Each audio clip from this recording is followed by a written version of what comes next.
Hello and welcome to another video here at Frontline Model Hobbies and another review. Ooh. And in this case we have Ryefield models 1/35 scale Sd.Kfz.234/4, the Spahwagen, and I'm sure I've butchered that name already. Anyway, so this is the full interior set, as you can see there. So as you can fully well imagine, you get everything internally as what you do externally. So yeah. Anyway, before I crack on with the review, I just want to say a big thank you to Gary at Tiger Hobbies for supplying this exclusive review. Thank you so much. And the reason why it's exclusive is because this hasn't been released yet. It's due for release about October time. So yeah, anyway, got it pretty early. Now, again, before I crack on with this review, I just want to do a bit of blurb, bit of history about the vehicle. So this was the fourth in its production run. As you can fully well imagine, there was a 1, 2 and 3 before that. Number 1, there was 200 produced and it had an operating 360 turret that was open. Number 2, there was a closed turret again, 360 operation, and 101 was produced. Number 3 had an open structure at the back and only 88 of them was produced, and this is the Big Daddy version, of which 89 was produced with the L46 Pack 40 75mm gun, which replaced the L24 gun. So as you can fully well imagine, this gun did not operate 360. It had a field arc of fire, say quarter left to quarter right, just an example. And if the enemy operated and came towards it at say half left or half right, you'd have to restart the vehicle and reposition to aim at the enemy. So this vehicle would have a Tatra V12 diesel engine, and you can only imagine this not being able to sneak on anything on the Allies on the battlefield whatsoever. But the whole idea of this vehicle was to keep this gun mobile across the battlefield. They would work in a pair. One would have a long range comms kit, the other one would have a short range comms kit. So the only way to identify the long range one would be a sort of star shaped antenna on the left side of the vehicle. So you can only imagine this was too little too late from the Germans. So anyway, with that, let's have a look at the kit. Right, so just before I look inside the box art itself is the typical Ryefield boxing, as you can see. Very, very nicely done indeed. But one thing to note is you do get some armament as well. But when you see, and you can see it just there, it says easy assembly with highly detailed workable tracks. So you can pretty much see that it's just generic writing that they put on these things. So anyway, let's have a look inside. This one's not putting up a fight either. And oh, my pet 8 is rubber wheels. These don't look too bad, to be honest with you. So we've got them. We've got the clear parts, which don't look too bad. We've got some armament there. We'll have a look at that in a minute. And then we've got a load of sprues. As you can fully well imagine, this is an interior kit. So you've got a hell of a lot. We've got some jerry cans there, which is very nice. You've got the lower hull. And also you've got some more parts here for the outer. You've got the armoured shields for the Pack 40. A few other bits and bobs on that sprue. You've got the wheels and the hubs and everything on there. You've got the decals.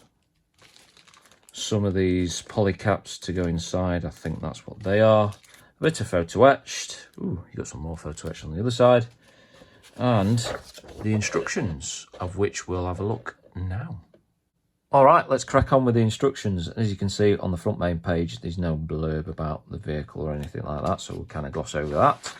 And over the page, as you can see, you've got your sprue callouts. Just make sure you know that you've got everything there before you crack on. So over the page, you're starting off with the suspension, putting all that together on this bottom plate bit, which is going to go underneath the bottom section. And then, as you can see there, make sure that you put everything right in there. Nice picture. And then moving on, you're putting more suspension components together, step 2 and 3. So again, make sure you're putting everything in the right order, in the right orientation. Steps 4 and 5, you're putting the interior together. The other thing I've noticed is this red areas here is where you're going to be gluing the attachment points, which is a nice touch. Also, these Ys, these gold bits here, I think is the photo etch, so just make sure you know what you're gluing on. Moving over the page, step 6 and 7 and 8. Again, you're putting all the interior parts together.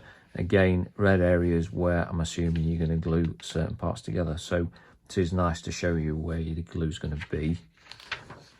Step 9, 10 and, well, yeah, 9 and 10 shall I say, is just for the engine. And again, you do get a full engine there. And there's another picture there which shows you the orientation and how the engine goes in, which is a very nice touch again. Step 11 is putting your spare main wheel at the back, which again is very nice. And then you start putting the top hull sections in. So obviously you've got closed and open segments for the windows and everything on the side. And 14 and 15, you're putting all the rear engine deck area in the front areas for the hatches and everything. Again, nice to have that sort of picture where you can have the engine deck open and show you an orientation for everything. So that is a very nice touch. Moving over, step 16, you're putting the top hull section of the 2 side pods on, so that is quite straightforward. Step 17, you're putting all the lumps and bumps and everything on the outside, so you're putting the front bumper bar and everything. Step 18, you're putting the jerry cans on. 19, again, more boxes, ammo boxes and tools and everything. Moving on, so you put in your L46 Pack 40 75mm gun together and its associated parts going through. So again, it looks like you've got one piece barrel, which is very nice. Then you've got option for 2 different types of shield, which again is very nice. And you've got an MG42 which goes on the top. Moving on, you're putting all those onto there. I'd leave the gun and all the associated bits off, and especially the wheels when you're gluing it on, so don't glue them on. And also you've got some ammo boxes, which is nice. Now, moving on to the colour callouts, you've got ×4, so you've got unidentified units, 1945. So you've got a Dunkelgelb one, you've got a 3-tone with the Dunkelgelb, and you've got a 2-tone and another 2-tone. So they're all 1945. So yeah, very, very nice. Again, looking through, you've got no colour callouts anywhere, especially on these areas here. So that is a bit of an issue, to be honest with you. There's no other blurb inside the box, so what's going on there?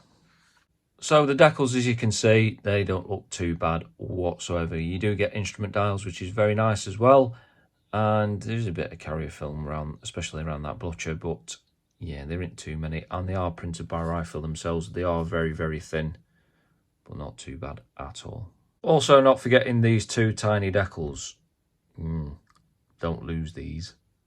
Now, in terms of photo etch, as you can see, you get 2 frets. So the bottom one is for the jerry can straps and everything like that. And then the top is a few other bits and bobs for the vehicle. So in terms of what you normally get from any other manufacturer for the price, yeah, you do get quite a lot in this kit, to be honest with you. So not too bad. One thing I don't like is this clear stuff that gets put over the top, the clear sticky stuff. Just be careful when you're peeling that off so you don't bend the photo etch, because it is quite thin, as you can see. But yeah, other than that, not too bad. So in terms of the kit parts, as you can see, we've got the lower hull, and this is how it comes in the box. So I'm just going to take this internal part out, and let's have a look at this part first. And as you can see, the detail is very, very nice, very crisp. Not a problem with that. You've got ejector pin marks there and there, so not a problem to take that off. It's not going to be a biggie. So both sides are very, very nice indeed. The interior, you've got ejector pin marks, as you can see, so I'm only assuming that they're going to be out of the way, but there's none on the sidewalls on both sides, so that shouldn't be a problem. So this lower half, again, you've got ejector pin marks there and there, but again, not a problem to get rid of. And the details themselves is very crisp, very nice indeed. And you have got some weld seam lines on each corner and going all the way down the bottom, as you can see. So that looks very nice. And hopefully it should just fit on like so. Very, very nicely done. So in terms of the sprues then, I'm going to endeavour to go through them alphabetically. And as you can fully well imagine, I have Sprue A here, and it comprises all of the engine parts, pretty much, I think, nearly everything. Now, looking at all the detail, they look spectacular. Very, very nicely done. Very sharp, not a problem with that whatsoever, going all the way through. As you can see on those piston liners, I'm assuming that's all it is. And you've got those vents there, which look very, very nicely done. Not a problem with that. And the belt on there is not too bad either. Now, the sprue gates on everything, they're all on the side, they're not on the bottom. There is quite a few, so that's probably the only thing that you need to look out for. But yeah, not too bad. Next, we have Sprue B, which has only got 3 parts on there. But as you can see, very nice details again. Very consistent all the way through, so those louvers look like separate parts. They don't look too bad, to be honest with you. And also you've got some nice weld seams going all the way through on this upper hull section. You've got the side pods there, which again don't look too bad, top and bottom. And on the opposite side, you've got some ejector pin marks, but I don't think you'll see any of them whatsoever when the kit is finished.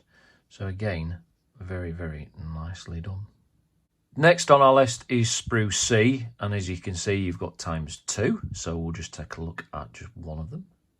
So this sprue, as you can see, comprises everything for the suspension and the hubs for the wheels and everything like that. So one thing I have noticed is if it's the engine, it's all on that one. For the suspension components, it's on this one. So hopefully you're not routing around from sprue to sprue. So looking through all the details, again, looks very, very nice, very crisp. Again, those hubs look spot on, not an issue with that. All the suspension components look very, very nicely done. And on the back, you've got no ejector pin marks, which I don't think will be in any areas which you're going to see, maybe with the exception of these parts. I'm not quite sure, but either way, and those leaf springs look very nice indeed. You're obviously going to have a seam line going around, so you'll just have to clean them up, but not an issue whatsoever. Next, we've got Sprue D, and as you can see, a nice little dinky sprue, this one, ×2. So again, we'll just take a look at one of them.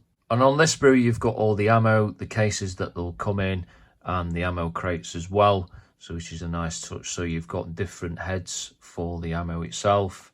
So you've probably got armoured piercing and high explosive and everything like that. These are the armoured cases that would come in. So you've got 2 that are closed up, so they'll have something in there. And you've got 2 that are open, and it's nicely drilled out for you already there. Same for the empty cases there, so you've got 2 shells which have been used. And the actual crates, as you can see, they look very nice wood effect on there, so it shouldn't be an issue painting them. Same on the other side, so there's no ejector pin marks. They are very, very nicely done. So yeah, nice sprue, that one. Next up, as you can see, is Sprue F. So I'm just going to waft over this sprue so you can have a look at all the parts on here. And as you can see, there's quite a lot. Now, main parts on this one is those louvers on there. Look, again, very nice. One thing to note is there's a slight bit of flash, as you can see where my fingers are. So that is just a nitpick on that one. The other one is the MP40 on there in its cradle. Looks very nice indeed, and so does the MG42, which has got a drilled out barrel. Not a problem with this whatsoever. If it needs 2 sprue gates, it needs 2, so on and so forth. On the reverse side, you've got no ejector pin marks where they don't need to be. On those doors for the engines, you might have 2 on there, so you might have to get rid of them, but not an issue. The plastic is very smooth as well, and one thing also to note is, if I can pick it out, is there's a seam line going around everything, but it's very, very, very fine. Not an issue with that whatsoever. Next is Sprue G, and you've got all your tools on there, which look very nicely done indeed. Not an issue with them whatsoever. And on the reverse side, obviously, you're not going to see any of this when it's down, so those injector pin marks are going to be fine and out of the way. Now, Sprue H, you've got the 2 armoured shields, so you've got 2 different types, as you can see. And on the reverse side, You've got some ejector pin marks on that one. I don't think you're going to probably see them, but if you do, you might need to take them out. But that other one looks very nicely done. Not an issue with that whatsoever. So onto Sprue J, you've got a load of stuff for the interior, as you can see, a load of boxes and everything. Again, everything's really nice and smooth, not an issue. And as you can see, not a problem. Now you've got some nice areas like this anti-slip coating on there, nicely moulded. Like I said, everything's all nicely moulded, not an issue.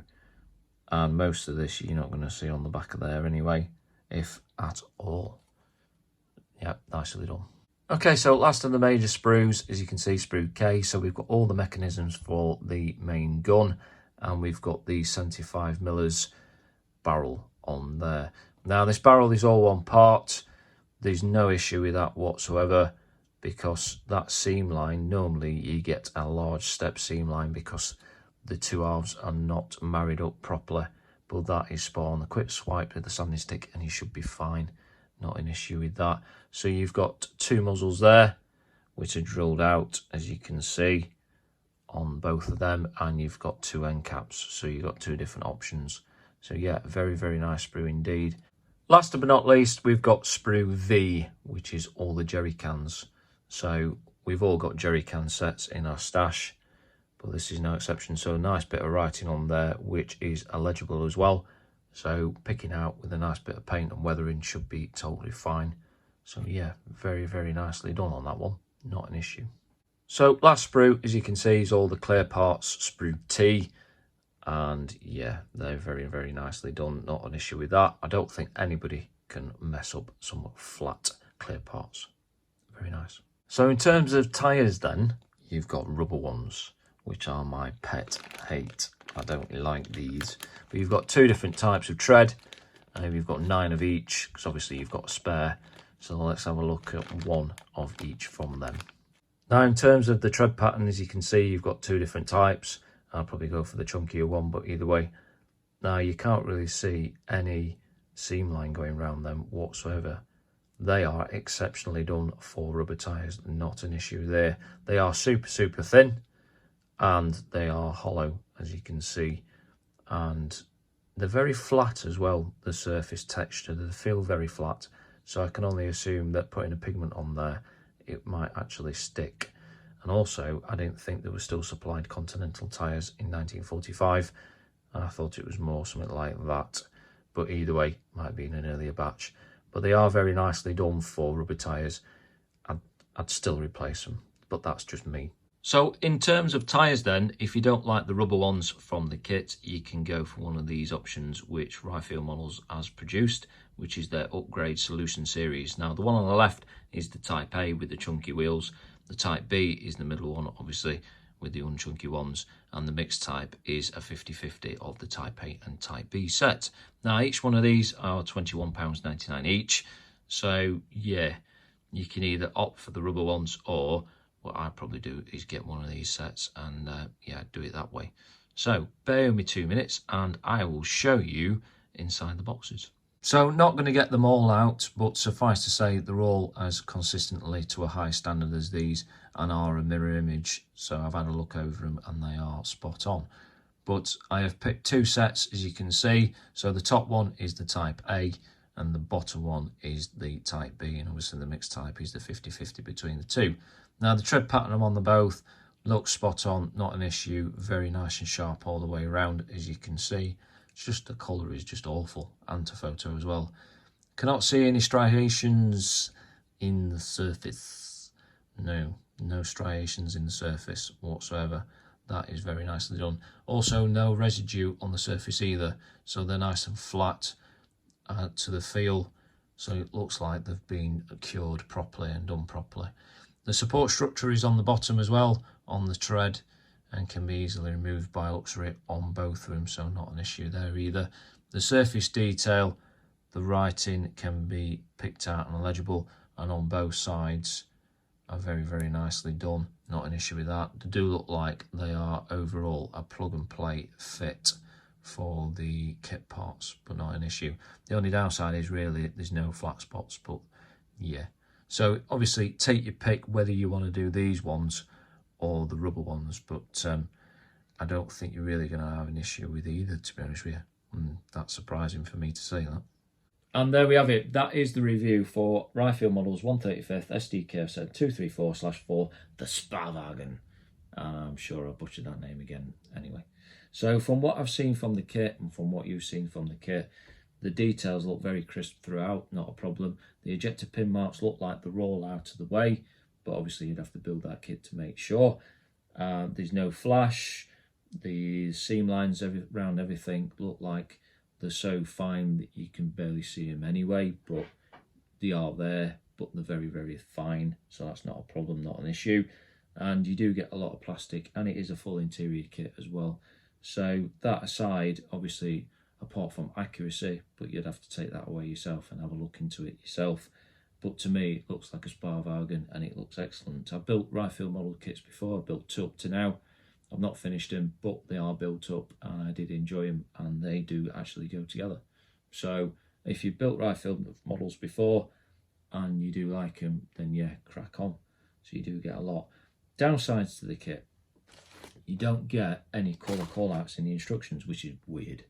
So I'm only assuming that this may be a pre-production instruction booklet that's come with it, and they forgot to put them on. That's the only thing I can think of.